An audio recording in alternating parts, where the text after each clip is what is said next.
Hello? Hey, yeah, it's one of those intro things I used to do that you like. You like this. You've told me you do, so I'm doing that. And what better time to dress up a video with a fancy pants voiceover intro than today when we're covering a deck with a rich history that dates back to the early days of Magic. Mono black control, baby. Now, back in the day, it was easy, right? Weakness, terror, royal assassin, send your vampire, win game, or you could just dark ritual into Hypnotic Spectre on turn 1 if you were the worst kind of person. And I most certainly was, just so you know. Now, those primitive mono black lists created a legacy that lived on in players' black hearts and twisted minds. I've actually written that down here, which ensured that mono black would stay a part of the MTG zeitgeist for decades to come. A position which further crystallized in 1996 during Black Summer, sometimes known as Necro Summer, because this right here is a good card. However, the year that cemented Mono Black control as an enduring archetype was 2003. The Mono Black deck, piloted by perennial Magic deck building godpersons V. Malshevitz, as well as many other players, at the US Nationals that year was a nearly unstoppable force in the early 2000s meta, and in the 17 years that have passed, players have been on a near constant crusade to relive the glory days of a legendary deck. As recently as 6 months ago, another very good TM Magic personality, Jim Davis, no, not that Garfield guy, that Jim Davis, that's the guy, wrote that the concept of mono black has never left the Magic psyche. As usual, Jim's right, he's often right, and this time was no different. Magic players love this deck like everybody loves cake, not just fat kids. Why is that the saying? Everybody loves cake. So today, we're going to take a look at the newest evolution of one of the most beloved decks to ever exist.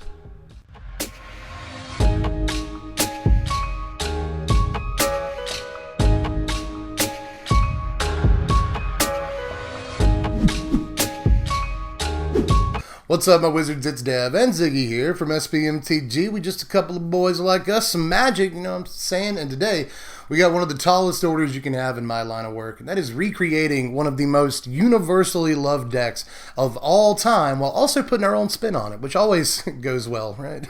Now, if you're going to pay homage to a thing, it typically helps to know what you're paying homage to in the first place. So, first things first, let's bring up a typical mono black list circa 2003 or so. Now, the first thing I'll have you note here is that the deck leans into all the things that Mono Black typically does well anyway. You see multiple elements of discard and hand disruption in this deck, as well as removal, including sweepers, ways to draw cards at a price at least, but that's very important, and big creatures to come down in the late game and finish things off. Now, in all honesty, it's a fairly straightforward strategy, but it's one that's proven to be really effective for over a quarter of a century at this point. And in today's standard, we have plenty of the tools needed to effectively recreate this deck with all of the same elements. Now, I think a good place to start is with the discard suite in the deck, because other control decks can spot remove and sweep the board and play big creatures to finish off the game. They can draw cards and all that, but only black and black alone has the ability to proactively get rid of cards from your opponent's hand, which is sometimes the best and quickest way of dealing with problem things. We got stuff like Duress and Agonizing Remorse in the deck, some of the best discard spells ever printed, believe it or not. Duress is especially effective right now. I was a little bit skittish about putting it in the deck when I finalized things, but at the end of the day, I just couldn't live without it. This thing can proactively deal with Planeswalkers, especially things like Teferi, card you want to deal with, plus Elspeth Conquers Death, Expansion Explosion, Wilderness Reclamation, Fires of Invention. There are dozens of important, impactful cards in Standard that Duress deals with for only 1 mana, so it's worth having in most Game 1 situations. As far as Agonizing Remorse, card doesn't necessarily take out companions, and neither does Duress or anything, but hopefully, after they change the rules for companion on Monday, we will be able to Agonizing Remorse a companion out of our opponent's hand. But even if we don't have the ability to do that for the next couple of days, Agonizing Remorse still gets rid of all the same stuff that Duress gets rid of, plus more, and exiles it forever. At the low cost of 1 life and 2 mana, it's a great deal.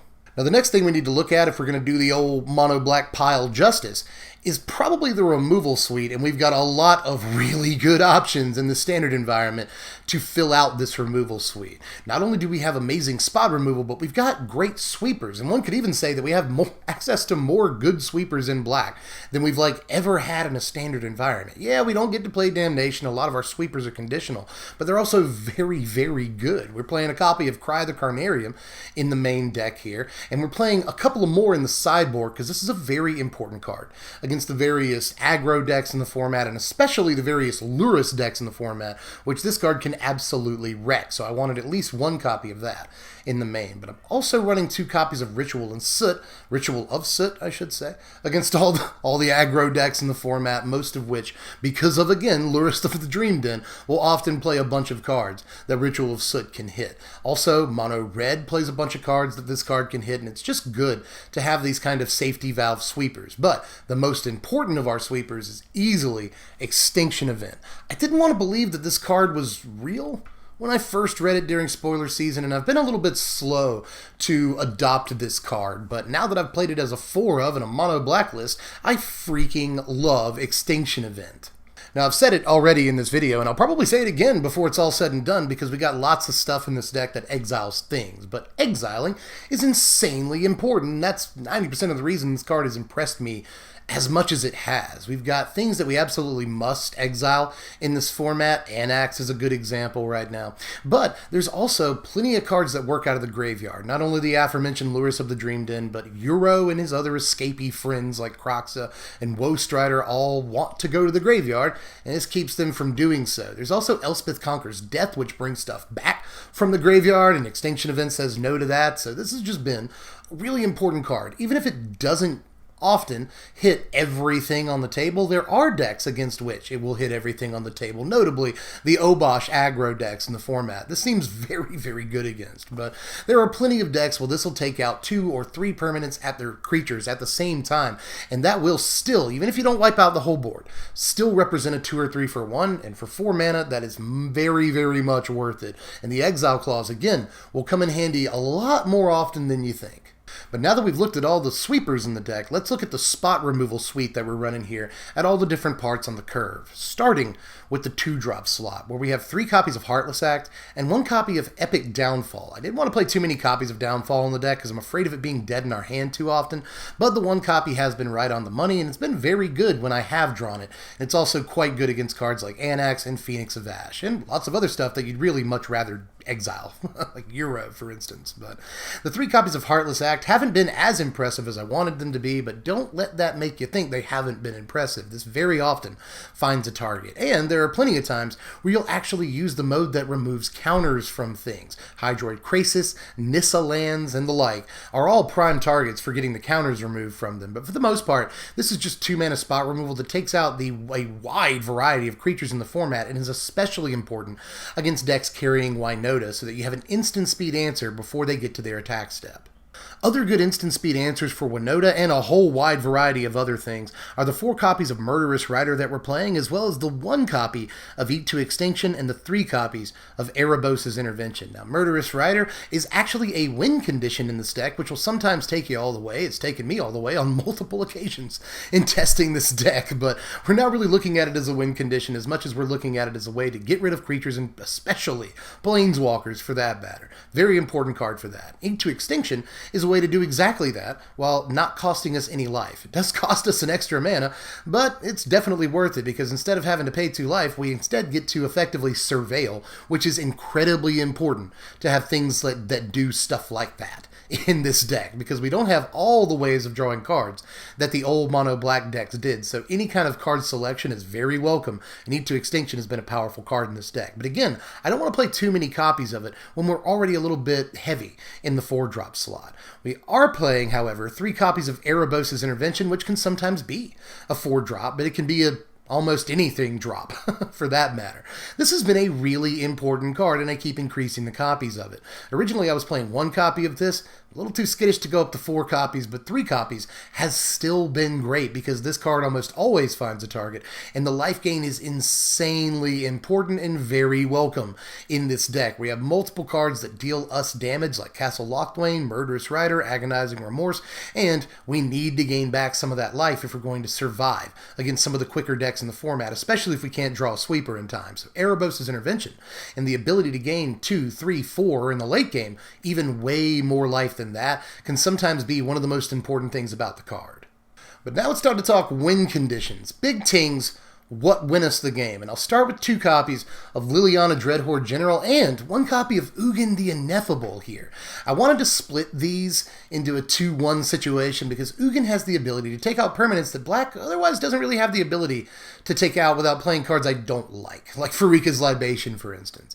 This Ugin can take out a Fires of Invention or a Wilderness Reclamation if we didn't pick it up with a discard spell in the early game, and that is insanely important. But both of these are also creature factories. Important thing to remember.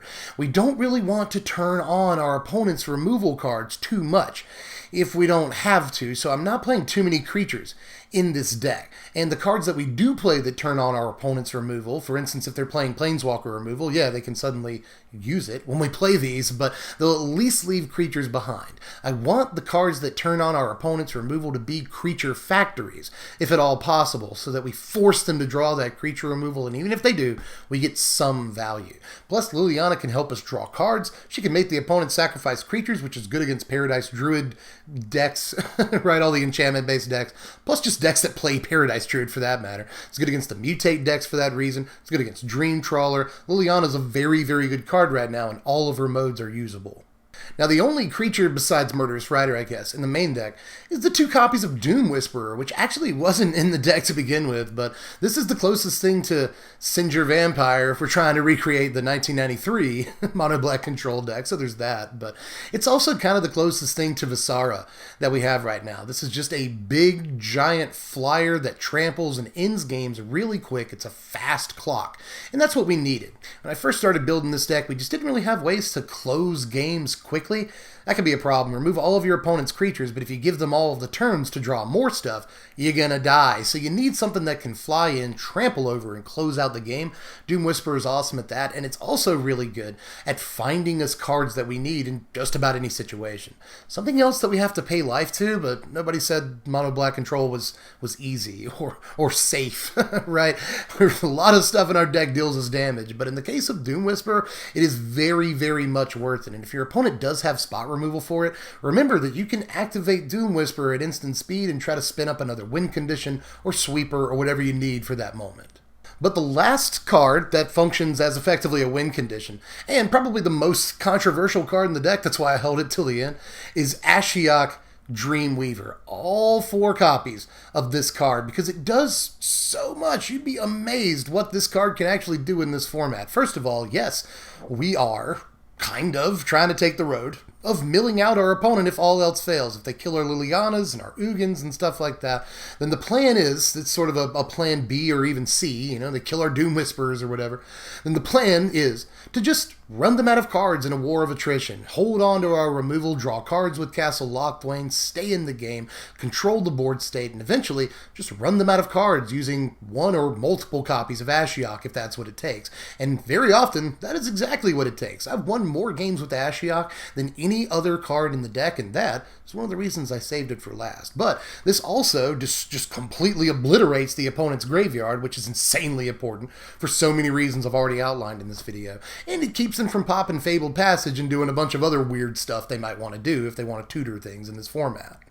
Now on to the lands here, and I just want to go ahead and get this out of the way. Castle Locthwain is maybe the most important card in the entire deck. This is our Phyrexian Arena, if you want to put it that way. Just a card that draws cards at a price, and that is a very important thing for MBC to have access to. Otherwise, we don't really have too many great ways to draw cards. I didn't want to play things like Treacherous Blessing, or Forbidden Fruit, or Foreboding Fruit, that's what it's called, or Dark Bargain, or any of this garbage. I think Castle Locthwain is the best way to actually play as many real spells in our deck as possible, and just, put our card draw effect into our land, our mana base. That's actually a really, really cool advantage for the deck to have right now. We get to play more actual Magic cards in our deck while still being able to play Phyrexian Arena, and that's unfreaking believable.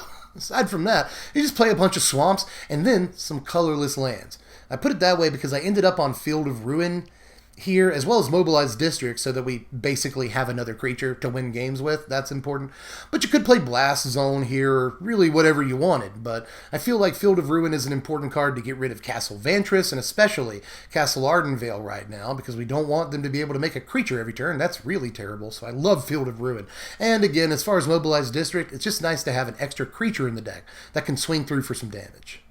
Well, let's take a look at the sideboard real quick. We're obviously finishing off the playset of Duress, and I'm actually thinking about putting the whole playset of Duress in the main deck. Just have no idea what to cut. This is a very effective card right now, but especially effective in games 2 and 3 against particular decks. We've got Noxious Grasp in there, kind of a no-brainer sideboard choice right now. A copy of the Elder Spell to deal with Planeswalkers if that's what we got to do, but we've also got Plaguecrafter in there as a 4-of. This can also deal with Planeswalkers. This can also make the opponent discard cards. This can make the opponent sacrifice that Dream Trawler, that Paradise Druid with a bunch of mutate stuff on it, whatever. Plaguecrafter is actually insanely good right now, just so you know. Quick piece of tech. But we've also got a couple of copies of Cry the Carnarium against the aggro and Lurrus decks, as well as 3 copies of Davriel Rogue Shadow Mage. We can take out some of the spot removal in the deck that's not very good against control, and instead make them discard cards and take damage, which is much, much better.